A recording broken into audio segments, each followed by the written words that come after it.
हम दोनों घर से भागे हैं, ठीक है? नून रोटी खाएंगे लेकिन घरे नहीं जाएंगे। अरे मुझौसा, नून रोटी खाने के लिए तुम्हारे साथ भागे हैं रे। जा रहे घरे। सुना, तारा हमारा आवाज से ढेर परेशानी होला न, आज के बाद से हमारा आवाजे ना सुनबो। काहे ते गूंगी होखे वाली बारी का? ना, तारा के बहिर बनावे वाला बानी।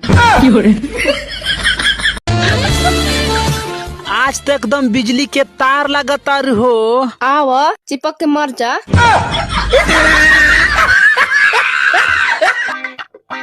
ओह मैडम, लफ्ज मेरे गीत तेरे, गजल कोई सुना दूं क्या? हाथ मेरे गाल तेरे, कान के नीचे दो बजा दूं क्या? अरे बाजी, मैं तो मजाक कर रही है ऐसी। हाँ तो भैया चुपचाप निकल जाओ यहाँ से।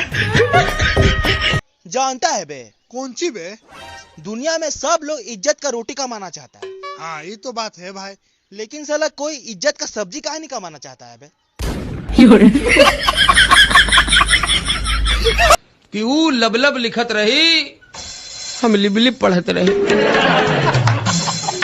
वो किस किस लिखत रही, हम किक किक पढ़त रही। और बिया के चली गई ससुराल, हम ससुराल इंग्लिश स्पीकिंग कोर्स कर